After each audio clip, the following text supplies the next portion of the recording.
வணக்கம் hi friends, welcome back to my channel Chellamma சார் vlogs. எல்லாரும் எப்படி இருக்கீங்க? எல்லாரும் சந்தோஷமா ஹாப்பியா இருக்கீங்க நம்புறோம். முதல் நோன்பை எல்லாருமே அல்ஹம்துலில்லாஹ் சந்தோஷமா வச்சு முடிச்சிருப்பீங்க அப்படின்னு நம்புறோம். நாங்களுமே எங்களோட முதல் நோன்பை ரொம்ப சந்தோஷமா சிறப்பா வச்சு முடிச்சாச்சு. இன்னைக்கு நான் ஃபர்ஸ்ட் இஃப்தாருக்கு ரெடி பண்ண சில ரெசிபிஸ் எல்லாம் நான் இந்த vlogல ஷேர் பண்ணியிருக்கேன். ஸோ வீடியோ இன்ட்ரெஸ்டிங்காக இருக்கும், கண்டிப்பாக தொடர்ந்து பாருங்க. காலையில் இன்னைக்கு முதல்ல எழுந்ததுமே பார்த்தீங்கன்னா ஒரு கேக் ரெடி பண்ணி வச்சிருந்தேன், ஆர்டர் இருந்துச்சு அதுக்காக. அடுத்ததாக அஸ்லானுக்கு பிரேக்ஃபாஸ்ட் சுடுறதுக்கு மில்லட் தோசைக்கு நேற்று மாவு அரைச்சி வச்சிருந்தேன்.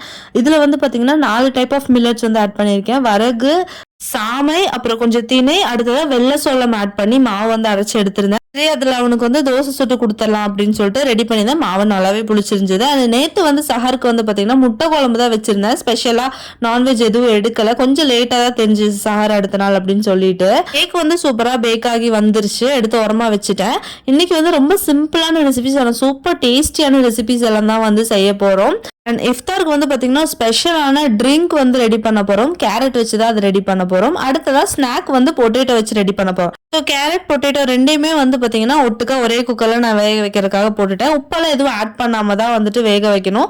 ஏன்னா நம்ம இந்த கேரட் பார்த்தீங்கன்னா ஸ்வீட்டான ஒரு ட்ரிங்க் செய்கிறதுக்காக ரெடி பண்ண போகிறோம். அண்ட் பொட்டேட்டோ ஒரு ஸ்நாக்குக்காக ரெடி பண்ணுறோம். அதனால் உப்பெல்லாம் எதுவும் போடாமல் சும்மா தண்ணி மட்டும் ஊற்றி நார்மலாக நம்ம எப்போது வேக வைக்கிற மாதிரி வேக வச்சு எடுத்துலாம். 4 விசில் மொத்தமாக நான் வச்சு எடுத்துக்கிட்டேன், மீடியம் டு லோ ஃப்ளேமில்.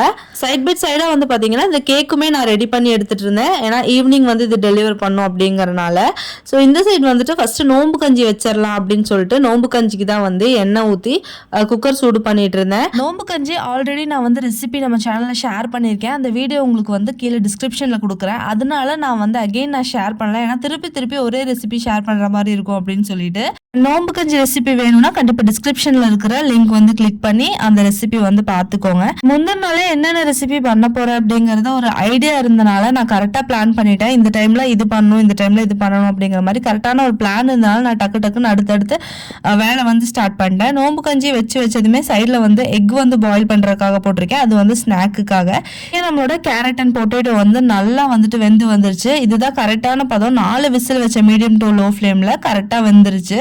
ஸோ ஸ்நாக்குக்குமே கரெக்டாக எனக்கு பொட்டேட்டோ வெந்திருக்கு. அதே மாதிரி பார்த்தீங்கன்னா ஜூஸுக்குமே நமக்கு கேரட் சூப்பராக வெந்திருக்கு. பொட்டேட்டோ சூடாக இருக்கும்போதே இது மாதிரி ஃபோக் வச்சு நல்லா மசிச்சு விட்டீங்க அப்படின்னா ஈஸியாக மசிஞ்சிரும்.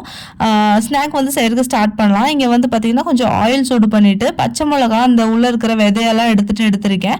அடுத்த கொஞ்சமாக இஞ்சி குட்டி குட்டியாக கட் பண்ணி எடுத்திருக்கேன். பூண்டு குட்டி குட்டியாக கட் பண்ணியிருக்கேன். ஒரு பெரிய சைஸ் வெங்காயமும் கட் பண்ணி எடுத்திருக்கேன். ஆயில் சூடானதுமே நம்மளோட இஞ்சி, பூண்டு, அப்புறம் பச்சை மிளகா இது எல்லாத்தையும் நம்ம போட்டு சாட்டே பண்ணிக்கலாம். கருவேப்பிலை அதுவும் ஆட் பண்ணிக்கோங்க. பூண்டு ஓரளவுக்கு ப்ரௌன் கலர் ஆகும். அது வரைக்கும் நம்ம நல்லா அதை சாட்டே பண்ணதுக்கு அப்புறமா வெங்காயமும் இதில் ஆட் பண்ணிக்கலாம். வெங்காயம் பெரிய சைஸாக ஒரு வெங்காயம் எடுத்துக்கோங்க. எடுத்துட்டு நல்லா மிக்ஸ் பண்ணி விட்டுறலாம். வெங்காயம் ஓரளவுக்கு ப்ரௌன் கலர் ஆனதும் 1/2 teaspoon pepper, 1/2 teaspoon garam masala, 1/2 teaspoon pav bhaji masala நான் ஆட் பண்ணுறேன். உங்ககிட்ட இன்கேஸ் பாவ்பாஜி மசாலா இல்லை அப்படின்னா கண்டிப்பாக நீங்கள் ஒரு 1/2 டீஸ்பூன் அளவு சிக்கன் மசாலா ஆட் பண்ணிக்கோங்க. அதுவுமே நல்லா டேஸ்டியாக இருக்கும். இந்த மிக்சர் கொஞ்சம் ட்ரையாக இருந்தனால கொஞ்சமாக ஆயில் ஆட் பண்ணிக்கிட்டு கொஞ்சம் உப்பு ஆட் பண்ணி நல்லா மிக்ஸ் பண்ணி விட்டுறலாம்.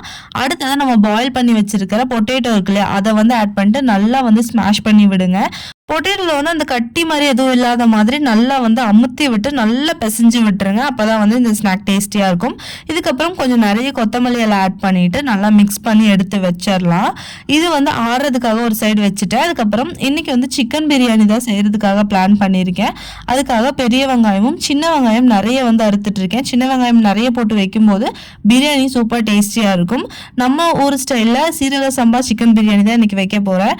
நம்மளோட சப்ஸ்கிரைபர் ஃப்ரெண்ட் ஒருத்தவங்க நம்ம கிட்ட பிரியாணி வீடியோ போடுங்க அப்படின்னு சொல்லியிருந்தீங்க. இன்னைக்கு என்னால் பிரியாணி வீடியோ ஃபுல்லாக ஷூட் பண்ண முடியல, ஏன்னா கொஞ்சம் ஃபாஸ்ட்டாக வேலை செஞ்சுட்டு இருந்த மாதிரி இருந்துச்சு. அதனால தான் கண்டிப்பாக இன்ஷால்லா சீக்கிரமாகவே பிரியாணி வீடியோ நான் அப்லோட் பண்ணுறதுக்கு ட்ரை பண்ணுறேன். முட்டை நான் காஞ்ச மாதிரி 4 பீசஸாக கட் பண்ணி வச்சுருக்கேன். கொஞ்சமாக கருவேப்பிலை இந்த டைமில் தான் எனக்கு கிடச்சிது. அதனால அந்த டைமில் பச்சையாகவே கொஞ்சமாக கட் பண்ணி போட்டுட்டேன். இந்த மாதிரி நம்மளோட பொட்டேட்டோ மிக்சர் கொஞ்சமாக கையில் எடுத்து நல்லா பரத்துனதுக்கு அப்புறமா உள்ள நம்ம கட் பண்ணி வச்சிருக்கிற முட்டை பீஸ் வச்சுட்டு நல்லா ஃபோல்ட் பண்ணி இந்த மாதிரி பைண்ட் பண்ணி விட்டுருங்க.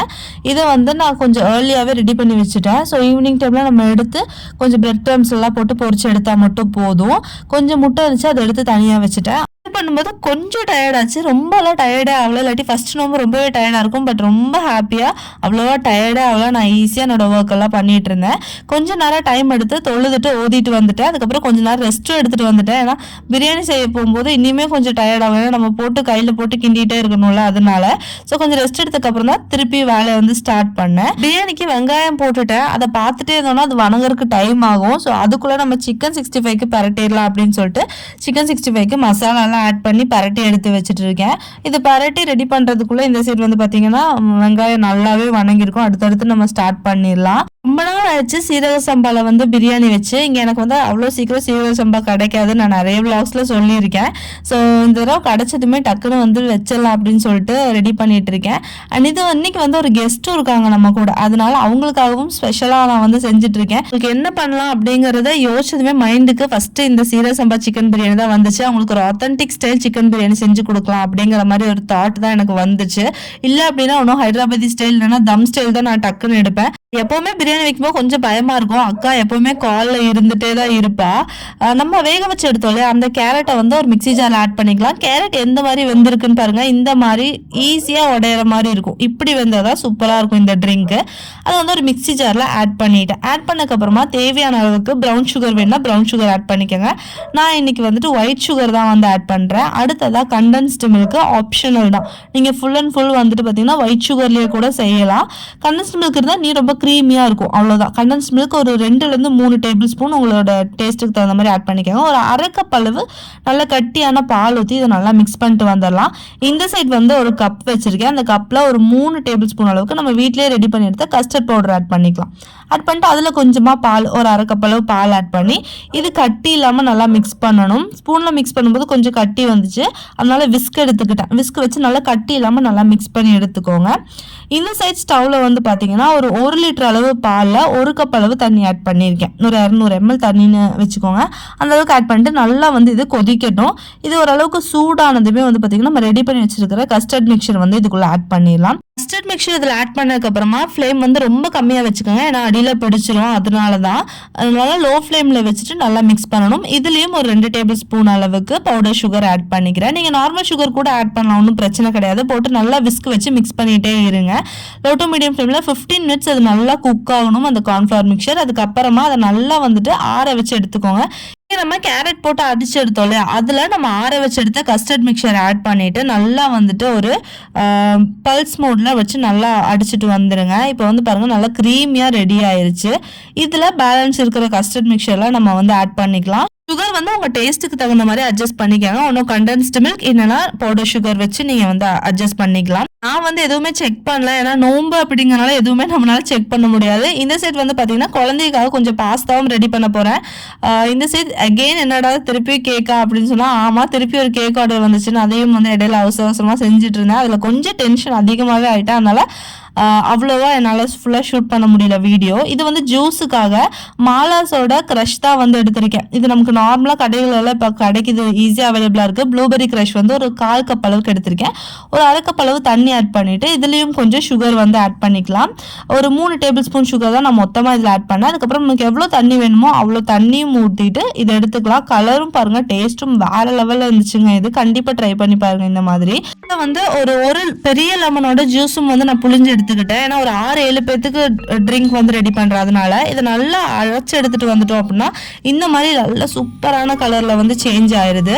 அதுக்கப்புறமா நம்ம இதுல எந்த அளவுக்கு தண்ணி வேணுமோ அந்த அளவுக்கு தண்ணி ஆட் பண்ணிட்டு சுகரோட லெவலும் வந்து அட்ஜஸ்ட் பண்ணிக்கோங்க. லெமனோட லெவலும் நீங்கள் இந்த மாதிரி அட்ஜஸ்ட் பண்ணிக்கலாம். நான் எடுத்திருந்த தண்ணி இந்த அளவுக்கு எடுத்திருக்கேன். ஒரு 6 கிளாஸ் வரும் ஜூஸ் அந்த மாதிரி எடுத்திருக்கேன். அதுக்கு நான் சொன்ன அளவு கரெக்டாக இருக்கும். ஒரு பெரிய சைஸ் லெமனும் ஒரு 3 டேபிள் ஸ்பூன் சுகர் அப்புறம் ஒரு 1/4 கப் அளவு க்ரஷ்ஷு கரெக்டாக இருந்துச்சு. இதை வந்து நம்ம வெளியிலே நான் வச்சுட்டேன், குழந்தைகளுக்கும் கொடுக்கணும் அப்படிங்கிறனால இதை வந்து நான் கூலிங்காக எடுக்கலை, வெளியிலே வச்சுட்டேன். அடுத்ததாக குழந்தைகளுக்கு இங்கே சீக்கிரமாக ரெட் சாஸ் பாஸ்தா தான் ரெடி பண்ணிட்டு இருக்கேன். இந்த சாஸ் வந்து எதுவுமே நான் வந்து பார்த்திங்கன்னா வெளியில் வாங்கின சாஸ் கிடையாது, நம்மளே ரெடி பண்ணோம் இல்லையா வீட்டில் டொமேட்டோ சாஸ், அதை வச்சு சூப்பராக ஒரு ரெட் சாஸ் பாஸ்தா ரெடி பண்ணிட்டேன். ஸ்நாக் நம்ம எப்பவுமே ரெடி பண்ணுற மாதிரி கொஞ்சமாக கார்ன்ஃப்ளவர் கலந்து வச்சிருக்கேன். அந்த தண்ணியில் டிப் பண்ணிட்டு எக் வாஷ் கொடுத்துட்டு பிரெட் க்ரம்ஸில் முக்கிட்டு ஃப்ரை பண்ணி எடுத்துட்டா ஸ்நாக்ஸ் ரெடி. இதுக்கப்புறம் என்னால் vlog எடுக்க முடியல. இன்னைக்கு நம்மளோட கெஸ்ட் வந்து பார்த்தீங்கன்னா என்னோட ஃப்ரெண்ட்ஸ் சொல்லி அப்புறம் அவங்க ஃபேமிலி எல்லாத்தையும் தான் நாங்கள் இன்வைட் பண்ணியிருந்தோம். அவங்க வர்றதுக்கு கொஞ்சம் டைம் ஆயிடுச்சுன்னு சொல்லிட்டு நாங்கள் நோன்பு திறந்துட்டோம். தண்ணி தெரிஞ்சு போல சாப்பிட்டு நோன்பு திறந்து தொழுது முடிச்சுட்டு அதுக்கப்புறமா வந்துட்டு ஃபுட் வந்து அவங்க கூட உட்கார்ந்து சாப்பிட்டோம். எல்லாமே சூப்பராக அல்ஹம்துலில்லாஹ் முடிஞ்சது. அவங்களுக்கு எல்லா ஃபுட்டுமே ரொம்ப பிடிச்சிருந்துச்சு. பயந்து வச்ச பிரியாணியுமே ரொம்ப டேஸ்டியாக இருந்துச்சு. அண்ட் கஸ்டர்ட் ட்ரிங்க் வேற லெவலில் இருந்துச்சு அப்படிங்கிற மாதிரி சொல்லியிருந்தாங்க அண்ணாவும் சுகியும். ஸோ எனக்கு ரொம்ப ஹாப்பியாக இருந்துச்சு. அது சுகி எனக்கு நிறைய ஹெல்ப் பண்ணி கொடுத்ததுக்கு அப்புறம் தான் வீட்டுக்கும் போனாங்க. அல்ஹம்துலில்லாஹ் எங்களோட ஃபர்ஸ்ட் இஃப்தார் நிறைவா ரொம்ப சந்தோஷமா இப்படிதான் வந்து முடிஞ்சது. அண்ட் உங்களுக்கு இந்த ரெசிபிஸ் எல்லாம் பிடிச்சது அப்படின்னா கண்டிப்பா நம்ம சேனலை வந்து சப்ஸ்கிரைப் பண்ணி வச்சு இன்ஷால்லா இன்னும் நிறைய நியூ ரெசிபிஸோட உங்க எல்லாத்தையும் வந்து நான் மீட் பண்றேன். Until then, take care, bye bye, thank you, assalamu alaikum.